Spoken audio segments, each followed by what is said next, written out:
ಎಲ್ಲರಿಗೂ ನಮಸ್ಕಾರ.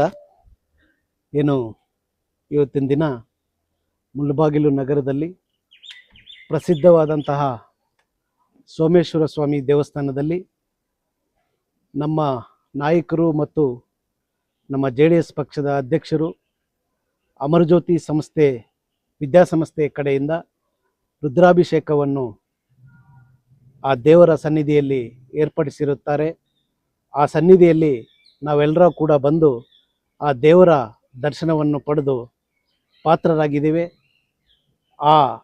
ಆ ದೇವರ ಆಶೀರ್ವಾದ ಅಮರಜ್ಯೋತಿ ವಿದ್ಯಾಸಂಸ್ಥೆ ಮೇಲೆ.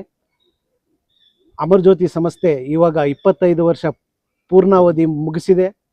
ಇದೇ ಥರ ಮುಂದಿನ ದಿನಗಳಲ್ಲಿ ಇನ್ನಷ್ಟು ಸುಮಾರು ವರ್ಷಗಳ ಕಾಲ ಆ ದೇವರ ಆಶೀರ್ವಾದದಿಂದ ಅಮರಜ್ಯೋತಿ ವಿದ್ಯಾಸಂಸ್ಥೆಯಿಂದ ನಮ್ಮ ತಾಲೂಕಿನಾದ್ಯಂತ ವಿದ್ಯಾರ್ಥಿನಿಯರಿಗೆ, ವಿದ್ಯಾರ್ಥಿಗಳಿಗೆ ಎಲ್ಲರಿಗೂ ಕೂಡ ಒಳ್ಳೆ ವಿದ್ಯೆಯನ್ನು ಕೊಟ್ಟು, ಬುದ್ಧಿಯನ್ನು ಕೊಟ್ಟು ಆ ಸಂಸ್ಥೆ ಇನ್ನಷ್ಟು ಎತ್ತರಕ್ಕೆ ಹೋಗಲಿ ಅಂತ ಹೇಳ್ತಾ, ಮತ್ತೆ ನಮ್ಮ ಕನ್ನಡ ನಾಡಿನ ಮಣ್ಣಿನ ಮಗ, ಈ ರಾಷ್ಟ್ರದ, ಈ ರಾಜ್ಯದ ಮಾಜಿ ಮುಖ್ಯಮಂತ್ರಿಗಳು, ಈ ದೇಶದ ಮಾಜಿ ಪ್ರಧಾನಮಂತ್ರಿಗಳು ಆಗಿರ್ತಕ್ಕಂಥ ಶ್ರೀಮಾನ್ ಸನ್ಮಾನ್ಯ ದೇವೇಗೌಡ ಅಪ್ಪಾಜಿಯವರ ಹುಟ್ಟುಹಬ್ಬ ದಿನದಂದು ಕೂಡ ಅವರ ಹುಟ್ಟುಹಬ್ಬ ಆಚರಣೆ ಪ್ರಯುಕ್ತ ಕೂಡ ಅವರು ಈ ರುದ್ರಾಭಿಷೇಕವನ್ನು ಏರ್ಪಡಿಸಿದ್ದಾರೆ.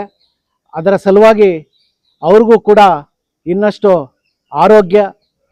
ಆರೋಗ್ಯ ಇರಲಿ ಅಂತ ಹೇಳಿ, ಮಿಕ್ಕಿದ್ದೆಲ್ಲ ಅವ್ರಿಗಿದೆ, ಭಾಗ್ಯ ಐಶ್ವರ್ಯ ಎಲ್ಲ ಕೂಡ, ಅದನ್ನೆಲ್ಲ ನಾವು ಹೇಳೋ ಶಕ್ತಿ ನಮಗಿಲ್ಲ.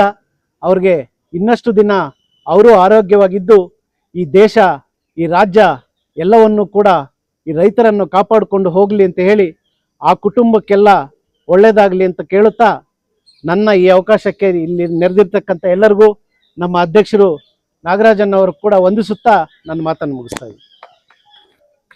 ಮಹರ್ಷಿಗಳು ಇರ್ತಾರೆ, ಅದರಲ್ಲಿ ಸಪ್ತ ಋಷಿಗಳಂತ ಬರ್ತಾರೆ. ಅವರಲ್ಲಿ ವಿಶೇಷವಾದವರು ಯಾರು? ಅತ್ರಿ, ಭೃಗು, ವಸಿಷ್ಠ ಮತ್ತು ಭಾರದ್ವಾಜ ಅಂತ ಹೇಳ್ತಾರೆ. ಇವ್ರು 4 ಜನ ಏನ್ ಮಾಡ್ತಾರೆ ಅಂದ್ರೆ ವೇದಗಳನ್ನ ತೂಕ ಮಾಡ್ತಾರೆ. ಯಾವ ವೇದವನ್ನ ಹೇಳಿದರೆ ಮನುಷ್ಯನ ಸಕಲ ಜನ್ಮದ ಏನು ನಮ್ಮ ದೋಷಗಳು ಏನಿರುತ್ತೆ, ನಮ್ಮ ಜೀವನ ಚಕ್ರ 12 ಮನೆ ಇರುತ್ತೆ.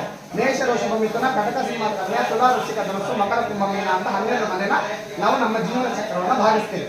ಆ ಜೀವನ ಚಕ್ರದಲ್ಲಿ ಮನುಷ್ಯನಿಗೆ ಅದರ ಅಧಿಕಾರವನ್ನು ಕೊಟ್ಟಿರ್ತಾನೆ. ನೀನು ಮನುಷ್ಯನ ಜೀವನ ಚಕ್ರವನ್ನ ನೀನು ನೋಡ್ತಾ ಇರು ಅಂತ ಹೇಳ್ತಾರೆ. ಈ 4 ವೇದಗಳಲ್ಲಿ ಯಾವ ಮಂತ್ರವನ್ನ ಪಾರಾಯಣ ಮಾಡಿದ್ರೆ ಹುಟ್ಟುವಾರದ ನಕ್ಷತ್ರದಲ್ಲಿ ಮಗು ಹುಟ್ಟಿದ್ರೆ ಅದಕ್ಕೆ ಪರಿಹಾರ ಏನು? ರುದ್ರ. ಮದುವೆ ಆಗ್ತಾ ಪರಿಹಾರ ಏನು? ವಿವಾಹ ಪ್ರತಿಬಂಧಕ ದೋಷ, ರುದ್ರ ಅದಕ್ಕೆ ಪರಿಹಾರ. ಸಂತಾನ ಆಗ್ತಾ ಇಲ್ಲ, ಏನದಕ್ಕೆ ಪರಿಹಾರ? ಸಂತಾನ ಪ್ರತಿಬಂಧಕ ದೋಷ, ಅದಕ್ಕೇನು ಪರಿಹಾರ? ರುದ್ರ. ನಾವು ಲೈಫಲ್ಲಿ ಒಂದು ಸಕ್ಸಸ್ ಪಾರ್ಟ್ನರ್ ಸಿಗ್ತಾ ಇಲ್ಲ, ಗುರು ಬಲ ಕಮ್ಮಿ ಆಗ್ತಾ ಇದೆ, ಎಲ್ಲದಕ್ಕೂ ಗುರು ಯಾರು? ದಕ್ಷಿಣಾಮೂರ್ತಿ ಯಾರ ಸ್ವರೂಪ? ಈಶ್ವರನ ಸ್ವರೂಪ. ಆದ್ರಿಂದ ಅದಕ್ಕೆ ಪರಿಹಾರ ರುದ್ರಾಭಿಷೇಕ. ಏನೇ ಸಮಸ್ಯೆ ಇದೆ ರುದ್ರಾಭಿಷೇಕ ಏನಂತ ಹೇಳ್ತಾರೆ?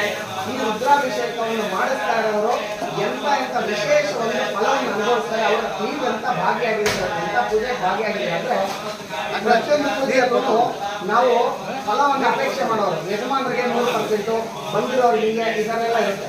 ಈ ಒಂದು ಯಜಮಾನರು ಮಾಡಿಸ್ತಾರೆ ರುದ್ರಾಭಿಷೇಕದಿಂದ ಬಂದಿರೋ ನೋಡ್ತಾ ಇರೋರು ದರ್ಶನ ತಂದಿರೋ ಕೂಡ 100% ಫಲ ಸಿಗತ್ತೆ ಅಂತ ಒಂದು ವಿಶೇಷ. ಯಾಕೆ ರುದ್ರನೇ ಆಯ್ತು?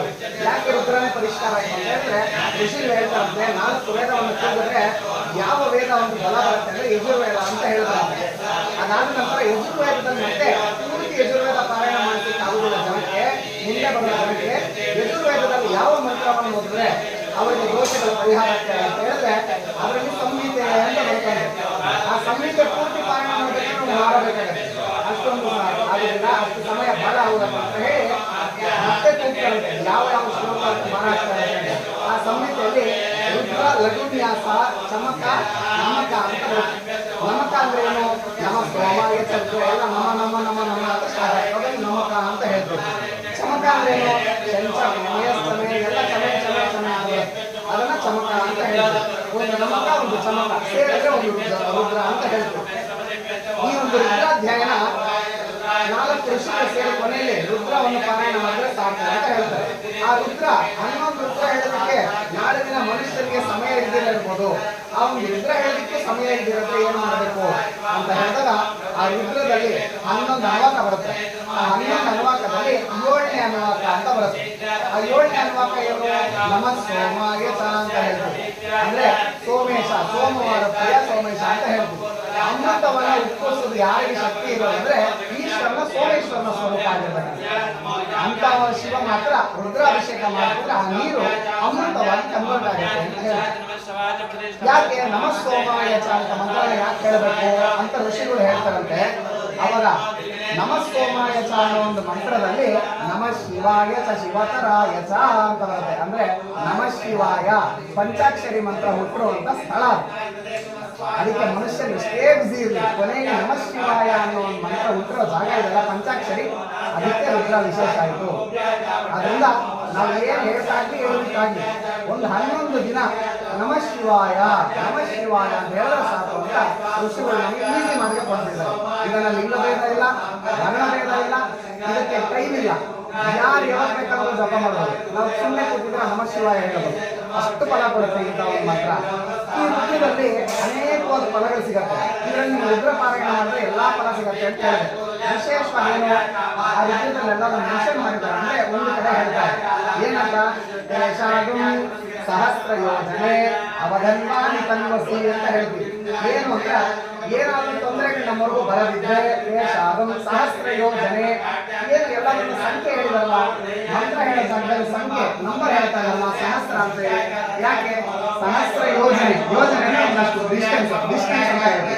ಸಹಸ್ರ ಯೋಜನೆ ಅವಧನ್ವಾನಿ ತನ್ವಸಿ ಅಂದ್ರೆ ಏನಾದ್ರು ನಾನು ಸಂಚಾರ ಮಾಡುವಾಗ ನಮ್ಗೆ ಯಾರಾದ್ರೂ ತೊಂದರೆ ಮಾಡುವಾಗಲಿ ಒಂದು ಸಹಸ್ರ ಯೋಜನೆ ಶುರು ಆಗುತ್ತೆ.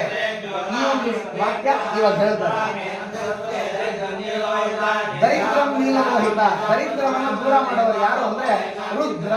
ಋಣಮೋಚಕ ದಾರಿದ್ರ್ಯ ವಿನಾಶಕ ಅಂತ ಹೇಳ್ತೀವಿ. ಋಣಬಾಧೆಗಳು, ಸಾಲ ಬಾಧೆಗಳು, ಯಾವ್ದಾದ್ರು ದುಡ್ಡು ಸಿಕ್ಕಾಕೊಂಡ್ಬಿಟ್ಟಿದೆ ಬರದಿರ ಇದ್ರೆ ಅಂತ ಬಾಧೆಗಳು ದೂರ ಆಗುತ್ತೆ.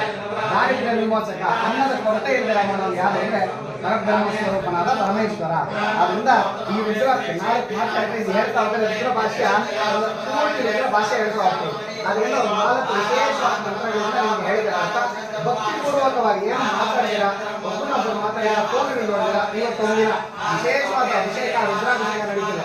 ಒಳ್ಳೆ ಮೃತ್ಯುಂಜಯ ಹೋಮ ಇದೆ. ಅದರಿಂದ ಎಲ್ಲ ಭಕ್ತಿಪೂರ್ವಕ ಪ್ರಾರ್ಥನೆ ಹೇಳಿದೆ. ಇವಾಗ ಸಹಸ್ರ ಯೋಜನೆ ನಮಗೆ ಗೊತ್ತೇ ಇರುವಂತೆ ನಮ್ಮ ತೊಂದರೆಗಳಿಂದ ಯಾವಾಗ ಪಾರು ಮಾಡ್ಕೊಳ್ತಾನೆ ಮತ್ತೆ ಹೇಳ್ತಾನಂತೆ 60 ವರ್ಷ ಅಂತ ನೋಡು ಆ ಟೈಮಲ್ಲಿ ನಿನ್ನ ಸಮಸ್ಯೆ ಇದೆ ನಿನಗೆ ಗೊತ್ತಿಲ್ಲ ನೀನು ಪಾರು ಮಾಡಿಬಿಡ್ತೀನಿ. ಆದ್ರಿಂದ ಈ ರುದ್ರ ಅಷ್ಟು ವಿಶೇಷ. ಎಲ್ಲ ಪ್ರಾರ್ಥನೆ ಮಾಡಿ ರುದ್ರಾಭಿಷೇಕ